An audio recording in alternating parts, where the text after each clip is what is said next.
sais qu'il y a un poste qui est annoncé, Oui.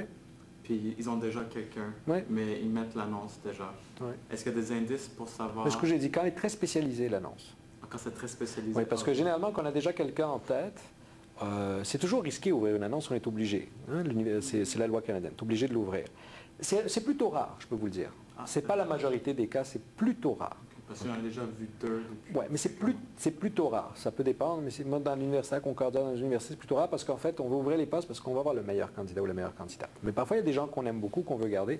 Donc, généralement, on ne veut pas que les gens postulent parce qu'on a peur qu'un meilleur CV arrive. Donc, on va faire quelque chose de très, très, très spécialisé. Donc, quand je vous dis, quand vous lisez une annonce qui est vraiment pointue, et parfois, si vous avez des contacts, vous ne pouvez pas appeler, mais peut-être qu'un prof que vous connaissez connaît un autre prof là-bas, puis la personne peut appeler et dire gentiment, est-ce que ça vaut le coup que mon ancien étudiant postule? La personne va dire, il y a des moyens de le faire. Mais c'est plutôt rare, ça je peux vous le dire tout de suite. Et même si le poste est déjà promis à quelqu'un, et ils font une liste courte, si vous avez gagné une entrevue, vous avez gagné quelque chose, parce que vous avez fait le processus.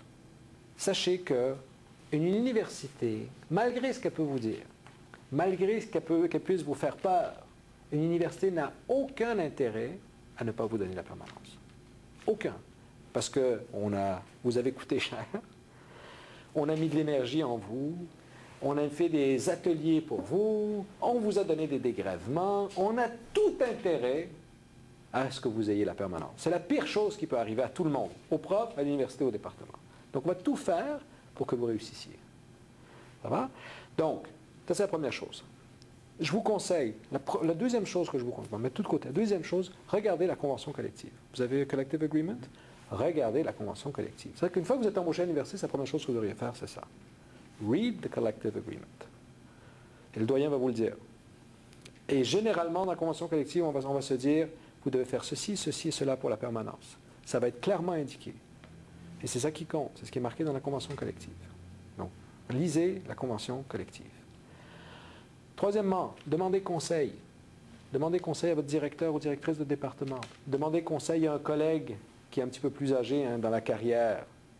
Demandez-lui comment ça s'est passé.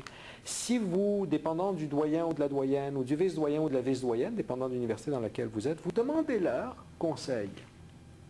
Demandez-leur à quoi vous vous attendez, qu'est-ce que vous voulez, comment vous voulez que ce soit présenté. Je ne sais pas comment ça se passe à Memorial, Mario, mais généralement ici à Concordia, il y a des formulaires, il y a des dépliants, on vous dit ce qu'on veut, etc. Parce qu'encore une fois, on ne veut pas vous renvoyer. On ne veut pas ça, on veut vous garder. Parce que sinon, si on vous renvoie, on a perdu de l'argent, il faut recommencer le processus. Est-ce qu'on va avoir quelqu'un? C'est compliqué. Tout le monde a perdu son temps et de l'argent, et c'est dramatique.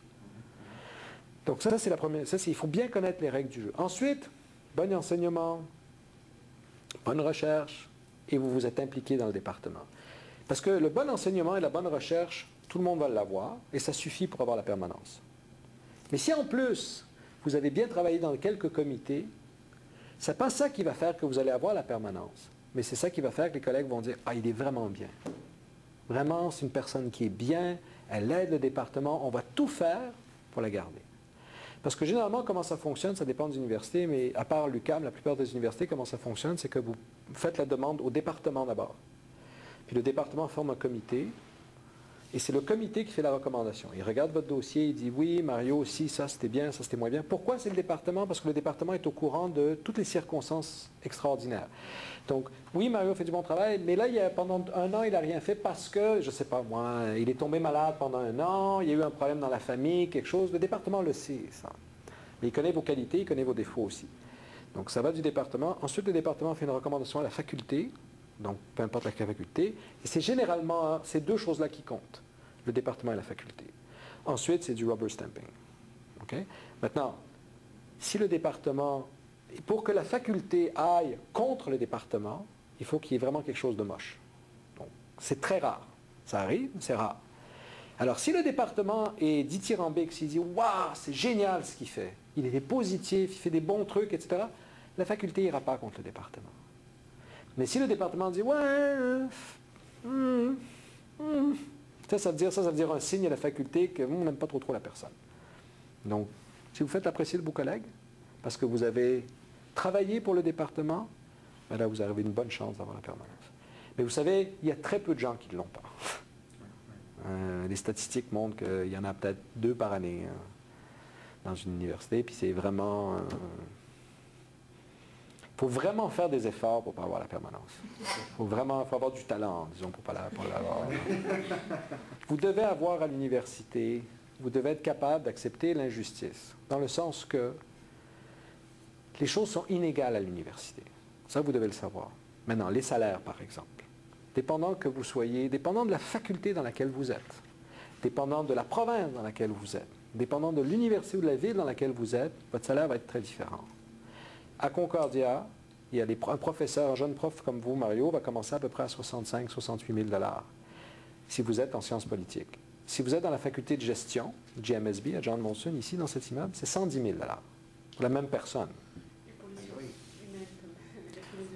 Oh, 65, 68. Mais quand il y a des endroits qui ont des primes au marché, donc génie, gestion, médecine, droit, que vous soyez à Montréal, ça va être 68. Si vous allez à l'université d'Alberta, à Edmonton, ça va être 88. Mais évidemment, vous devez habiter à Edmonton. Hein? Ça vaut certainement le 20 000 extra qu'on vous demande. Mais ça, c'est comme ça. Concordia, actuellement, il paye mieux peut-être que McGill. Mais McGill, dans 2 ans, ils vont payer mieux que Concordia. Puis votre collègue, à un moment donné, là, vous n'êtes pas à l'uni. Je peux vous dire tout de suite, vous n'avez pas pris cette carrière pour vous enrichir. Vous allez bien vivre, vous allez avoir un bon salaire, vous allez avoir une sécurité d'emploi, la banque va vous passer tout l'argent que vous voulez avoir parce que la banque sait que vous n'allez jamais perdre votre emploi, ils vont vous adorer, vous allez avoir toutes les hypothèques que vous voulez avoir, ce n'est pas un problème, mais vous ne serez pas super payé. Vous allez avoir de bons salaires, mais ça ne sera pas si votre copain est un médecin ou est un avocat, il va faire le triple de vous. Sauf qu'il va travailler 98 heures par semaine et il peut se faire renvoyer du jour au lendemain. Vous avez moins de salaire pour la sécurité d'emploi. Là, la conciliation famille-travail, ça c'est l'université, c'est votre responsabilité. Vous faites votre propre horaire, presque au complet, à part les cours qu'on vous demande. On vous demande essentiellement d'être présent sur les lieux à peu près 6-8 heures semaine. Après ça, c'est votre horaire, vous le faites vous-même. Maintenant, évidemment, il y a beaucoup de pression de l'extérieur pour produire. Ça, c'est vrai. Mais c'est votre responsabilité à un moment donné de dire « Wow, il y a du temps que je prends pour ma famille. Je ne peux pas travailler. » Et le problème de l'université, sa qualité, c'est que vous avez votre horaire à vous-même. Vous avez le libre de votre horaire. Le défaut, c'est que vous n'avez jamais terminé. Hein? Donc, vous pouvez travailler le soir, la fin de semaine, pendant les vacances, il y a toujours un article à écrire, il y a toujours quelque chose à faire. Hein? Ça, c'est le défaut. Maintenant, c'est à vous, dès maintenant, hein, en tant que jeune doctorante, d'essayer d'établir des critères et de ne pas tomber dans une spirale infernale où vous travaillez tout le temps. Et là, vous allez devenir épuisé, là, vous allez devenir cynique, là, vous allez devenir désabusé. Hein? Mais ça, c'est votre responsabilité. L'université, elle vous dit... Arrangez-vous, on vous offre tout ce qu'il faut. Maintenant, arrangez-vous. Est-ce que vous allez devoir faire un peu moins de ceci, un peu moins de cela, parfois refuser certaines choses? Oui, probablement. Hein? Est-ce que c'est refuser l'administration? Mais c'est ce que je vous disais tout à l'heure. Ce n'est pas refuser l'administration, mais c'est peut-être pas prendre 18 comités, 1 ou 2, et bien faire son travail dans ces 2-là. Parce que vous avez besoin de respirer. Écoutez, quand j'étais directeur du département, j'avais 2 personnes qui m'ont dit pendant 3 ans qu'ils ne prenaient pas de vacances. Ils ne prenaient pas de vacances. Et moi, je leur disais, excusez-moi, mais vous êtes cons. Parce que vous allez tomber malade. Parce que votre cerveau a besoin de ressourcement pour penser. Parce que vous avez besoin de vivre.